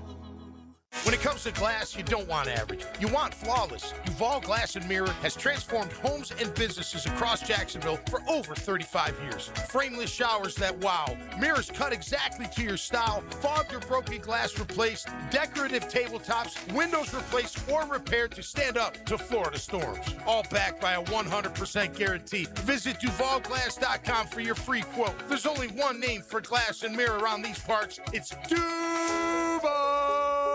Bueller. Stay cooler with Bueller. Hey, pal, is that a turtleneck? Can't you feel it, Jason? There's a chill in the air, a definite nip.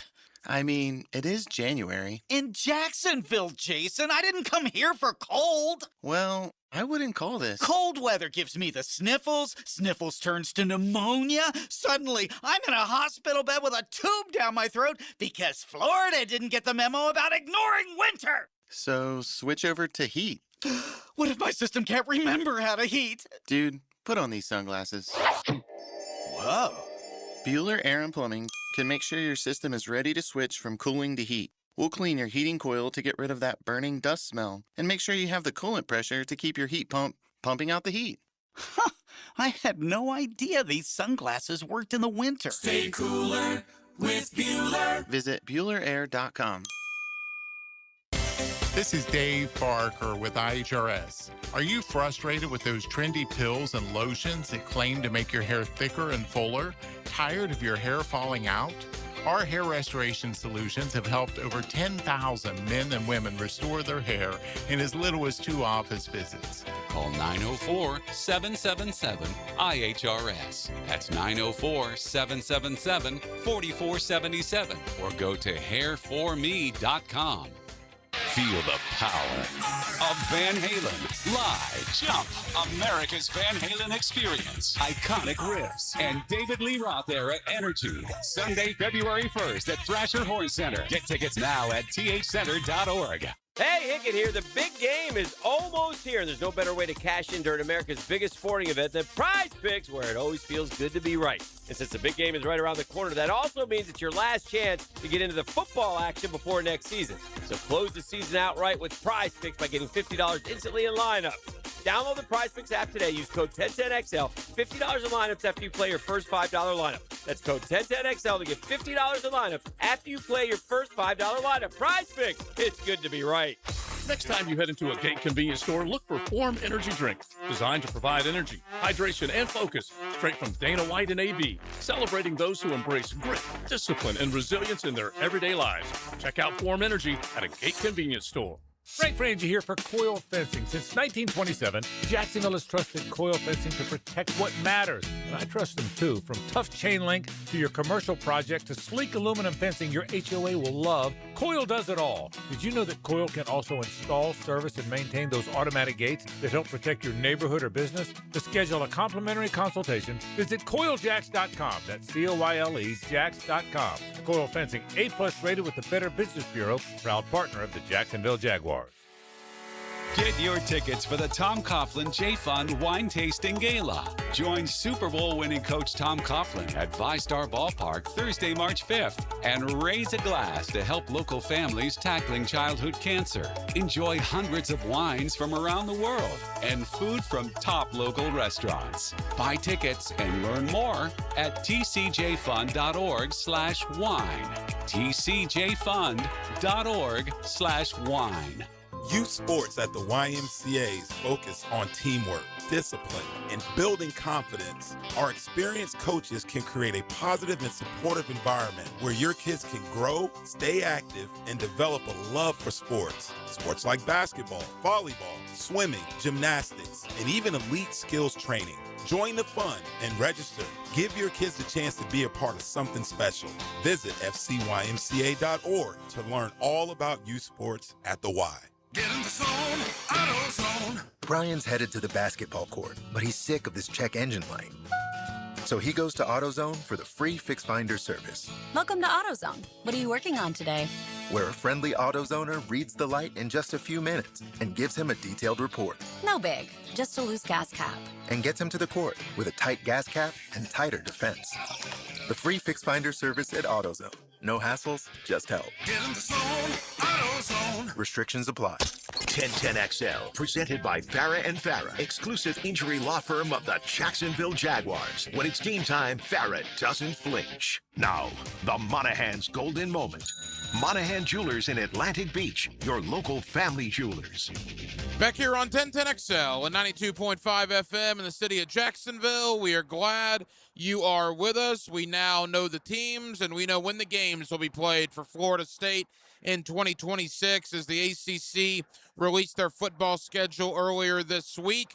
But the offseason is somewhat of an unknown, right? We've been so caught up in what Florida's doing with John Sumrall and what Miami did, obviously, in a run to the national championship game.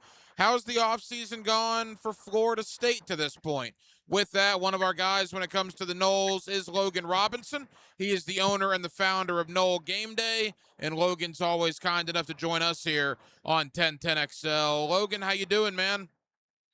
Doing good, Ryan. It has been a pretty busy offseason for Florida State, and there's a lot to hopefully see some optimism. There hasn't been a whole ton, but fans are looking for any kind of optimism going into next year, and they've made a couple moves, including in the quarterback position as well. And now that we have the schedule out, I'm trying to get a good feel of how this season's going to go for Mike Norvell, which is not going to be an easy one for him whatsoever. Yeah, we'll get to the schedule. It looks pretty daunting on paper. But first and foremost, what about the offseason? Let's begin right at the top with Mike Norvell, obviously coming back in 2026.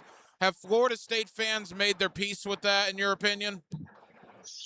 I don't know. I think they have. I think there's been some apathy, and with a little bit of more time, the anger starts to diminish a little bit. But this fan base is still really just wondering, what will this look like with Mike Norvell once again keeping both coordinators with Gus Malzahn and then also to Tony White. There was some chatter maybe Gus Malzahn was going to be moving on or potentially retiring, but he comes back. And you're bringing a lot of your staff back, at least your coordinators. A few positional changes were made, which I do think were necessary, and they brought in a few as well, including a pass rush coach that I think Florida State really needed to do. But, outside of that, there wasn't a whole ton of excitement for Mike Norvell coming back for another year. But I think fans had already kind of understood where they were at after, the Stanford game and this administration saying that they were going to ride with their head coach. And certainly after the NC State loss, continuing to ride with Mike Norvell. They kind of understand where they're at. And 2026, no matter what, it's going to be Mike Norvell as your head coach. I mean, what are we talking about, Logan? A bowl game in 2026, or he's gone, or does he have to even do more than just a bowl game? Like we had this conversation a little bit last year as well going into the season, to be honest with you, Ryan. I mean, I know we're going to talk about the schedule in just a few, but, it's not going to be an easy year for Mike. A bowl game, certainly for most coaches, you feel security there, but I think it depends on what those 6 games are, and depends on how much you get blown out in games if that happens to you, and how the response of the teams that they play against, like how does it look? How hard does this team play? How hard does the defensive side of the ball play? Does the offense just fall apart? Did they make the wrong moves in the transfer portal for a quarterback? Like, a lot of those things can come back to bite Mike Norvell, and then eventually just have to lead to where this administration is going to have to make a move. But this administration, is in a tough spot. They don't have a lot of money to work with here, and they're stuck in a really rough situation going into this next season. Logan Robinson, the owner and the founder of Nole Game Day. All right, quarterback. We know Tommy Castellanos is no longer there, so where does Florida State now turn to quarterback? Well, they brought in Auburn transfer Ashton Daniels, and that was an immediate, FSU Twitter is FSU Twitter, and they were not a huge fan of that pickup there. And it's someone that has a little bit of experience, of course, playing the college level at Auburn, Stanford as well, too. And he's a dual threat quarterback, which fits exactly what Gus Malzahn wants. But you're not seeing, with Tommy, at least when you're coming in, there was a lot of excitement because what he could do with his legs. Let's say the arm isn't that great, but at least you have the legs, and that's something that, Florida State was able to achieve a lot with Jordan Travis, and Jordan Travis was able to grow and develop as a passer, so that just helped his play even more. Now with Ashton Daniels coming in, he's not the most accurate passer. He's not the biggest threat with his arm as well. And he's also not the biggest threat with his legs, just like how Tommy was, as I was just saying there. So that's expected. Daniels is expected to be the starter. Now, I'm going to be very intrigued to see throughout the spring, and certainly when we get to fall camp, if there's going to be any kind of competition between Kevin Sperry, who was a freshman last year that Gus Malzahn was practically just in love with, it felt like, through a lot of these scrimmages, and felt like he was a freshman that was already, playing as a sophomore. He was learning the offense very quickly and was able to utilize his legs as well, and had a good live arm. It's going to be intriguing to see if they want to run some kind of quarterback competition, because to me, I think that's essential. He also brought in Malachi Marshall, who won the JUCO National Championship this past year, who, to me personally, Ryan, I think is the most talented one in the room. He's got quick release. He's really good out of the pocket, and can utilize his legs, but he is the best guy with the best arm in that quarterback room. But he doesn't arrive, though, until fall camp begins in the summer. So that puts him into a tough spot of having to get the offense down very quickly. So as I just mentioned, we could have just named Ashton Daniels as a starter. I don't think it should be that way. I think you run a quarterback competition and you see who ends up being the starter. But to me right now, Daniels is that guy. And, they didn't spend a whole ton of money there. So let's say things don't work out well at the beginning of the year. Maybe you make a quarterback's change during the season.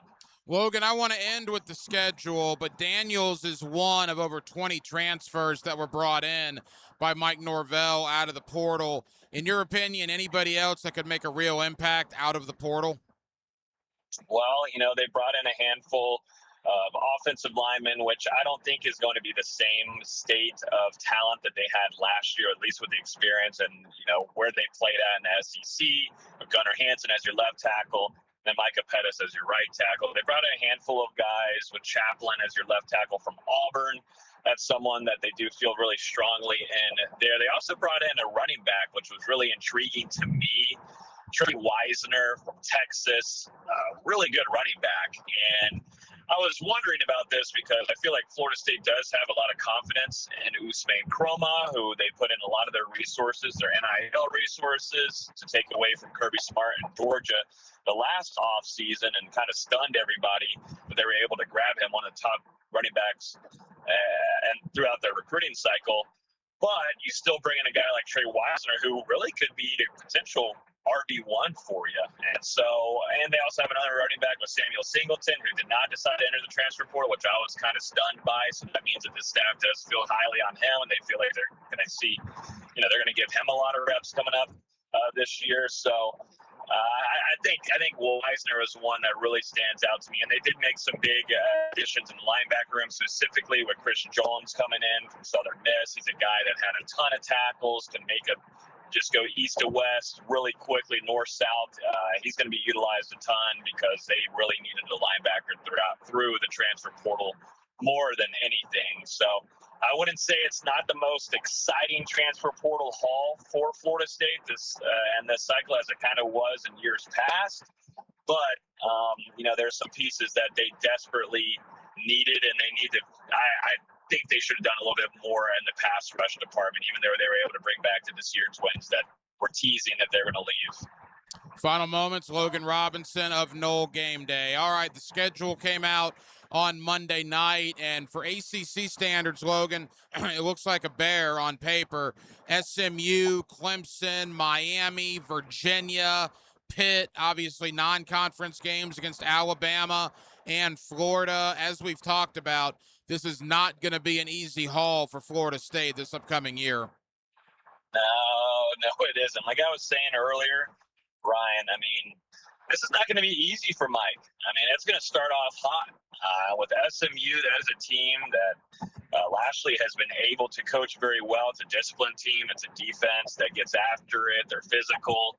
And they've been able to build a pretty good, fan base now. They put a lot of NIL behind their program. That's going to be an early season game for them. That's going to give them a good test before they have to go on the road to Tuscaloosa, who's absolutely ticked off at them after being made fun of all throughout the season that they lost to Florida State to begin the year. Like, this beginning of the season, if FSU fans were already riled up, it's not going to take them long at all for this fan base to just absolutely lose its mind because of the last two seasons that it's had. Now, you do have some good stuff here. You have some bye weeks before some of your bigger games, of course, against Clemson. That's a very important one. And then, of course, against Alabama. So that should help you a little bit there.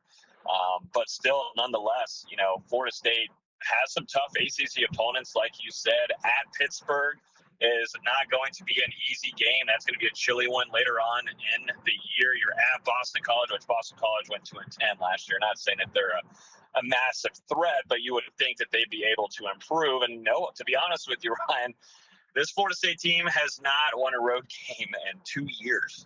So any kind of schedule that we're looking at right now under this Mike Norvell era that's seeing a downfall at the moment, when you look at the road games, it immediately concerns you. Certainly, too, if they're bringing back any kind of experienced quarterbacks like they have at NC State. It's just there's some things that have to do better there, and away games have to be better. At least NC State is at home for Florida State, so that helps you. But, yeah, it's not going to be an easy schedule from the beginning, and then at the very end there. We'll see what Mike Norvell can do, though. Logan, final question. Does Florida State fans like the Black Friday game against Florida again this year? Whew. Where both programs are at right now, I think both fan bases are fine with it being on Friday. Once teams get back to the caliber that both should be playing at, then yes, they should deserve a slot at that Saturday window. But at least here, you do get to put yourself on prime time, and you will have that little window there separating yourselves from the rest of the pack.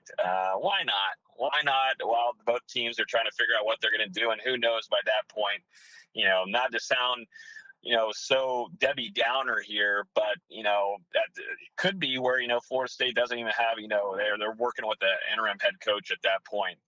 It's just, it's kind of shocking that it hasn't been that way already with how these last two seasons have gone for Mike Norvell. Well, I have no doubt Florida State fans are really, really over the moon after listening to you for the last 11 or 12 minutes. But I guess that's kind of where Florida State is right now, right? That's why we wanted you on. All the talk about what Summerall's doing in Gainesville. We saw Miami win the national champion, or get to the national championship game, rather. And you really haven't heard much out of Florida State over the last 2 months. I honestly learned a lot because I just didn't know very much about their offseason. Yeah, there hasn't been a whole ton now. Now, can things change? Yes, absolutely. We've seen some craziness in college football. We just saw Signetti do what he did, but that's a different kind of realm or world. And Florida State is just hoping that Mike Norvell can get this team to play hard football. If they can get this team to go out there and compete, they're not going to have the most talent that they've had in years past, but you just want to see competitive drive and guys flying on the defensive side of the ball, and you want to see in the trenches movement. Definitely, too, it's really rough flow when you see the Miami Hurricanes, one of your top rivals who you can't stand, and them make all those moves in the offseason, and those actually propel you into a national championship caliber team. I mean, it's got to be very irritating, but it shows you what you, of course, need to do. And I still feel like Florida State missed out on some opportunities to do that this offseason. Logan, tell the Seminole fans over here in Jacksonville about Nole Game Day and what they can expect when they head on over to the website. Yeah, guys, we're over there at NoleGameDay.com. We've got tons of content going over there all throughout this offseason, including our show on YouTube, Nole Game Day over there. We go live at least once a week, giving you guys some quick hitters and some news or any kind of breaking news as well. And we did do a deep dive into the 2025 or 2026 schedule release. So I appreciate you, Ryan, for having me on here. Logan Robinson, the owner and the founder of Nole Game Day. Logan, we'll talk later on in the offseason, man. Thank you as always. Thank you, Ryan. Have a good one. And thank you to Logan Robinson, the owner and the founder of Nole Game Day, for joining us tonight here on Hacker After Dark. And yeah, I wanted Logan on because, look, we've spent so much time in the college ranks anyway, talking about what John Summerall is doing in Gainesville with retaining guys, keeping them out of the portal, going in and getting guys out of the portal. Obviously, Miami just played for a national championship last week. But Florida State is well over 2 months into their offseason, and there's just not a lot of news coming out of Tallahassee. So I appreciate Logan joining us tonight to kind of give us the latest on what's gone on over there with Mike Norvell. Look, the schedule for Florida State did come out earlier this week. And like we talked about with Logan, man, it's hard, right? You got home games against SMU, at Alabama, 2 of your first 3 on the schedule as well. You also go to Miami, you play Clemson, you play Florida, you go to Pitt, you play Virginia. I mean, it is not exactly an easy schedule. So, look, Norvell's on the hot seat probably coming into the year. You would certainly expect that. And if it goes off the rails quick, I mean, if you start 1-2 or heaven forbid, worse than that, do you have to ask yourself, does he last the season? And that's kind of the position Florida State has put themselves in here. Maybe he responds. Last time he was on the hot seat, they went 13-0. So we have seen some very good games and some very good coaching by Mike Norvell and Florida State in the past. And certainly that's what Florida State fans hope happens again heading into 2026. So we certainly spent some time on that. But as you can imagine, a lot of time still on the Jaguars and really our first dive into the draft. Now the season has come to an end. The coaching carousel looks like it's not spinning so wild here in Jacksonville any longer with the return of Grant Udinski and Anthony Campanile. We will start to spend more time on the draft. Again, the Senior Bowl going on Saturday in Mobile. We are less than a month away from the scouting combine. And as we'll tell you for, the time leading up to the draft in April, even though the Jaguars don't have a first-round pick, they have 11 picks overall, including 4 that will be inside the top 100. They have 1 second-rounder. They have 3 third-round selections. So we will certainly begin shifting our focus now a little bit towards the NFL draft. Well, again, that will just about do it. Very, very busy Thursday night edition here of Hacker After Dark. We certainly appreciate you guys hanging out with us on 1010XL and on 92.5 FM, and we have a ton of people to thank. Again, Logan Robinson, the owner and the founder of Nole Game Day. Thank you to Logan. Thank you to John Vogel. You can follow him on Twitter/X at DraftVogel. He also has been covering the draft for years. He's part of the Sick Podcast Network. John's one of our draft guys. We'll have him on numerous times leading up to the draft, and we appreciate John coming on with us here this evening.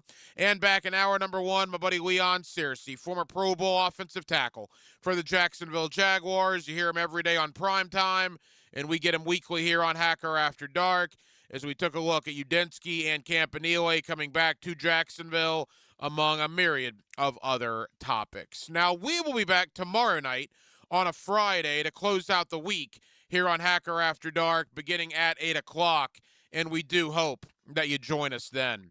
Aaron Williams was your producer tonight. Aaron, great job as always. I'm the Hacker Ryan Green, and again, Jacksonville, thank you for spending part of your Thursday evening with us right here on Hacker After Dark, on 1010XL, and on 92.5 FM.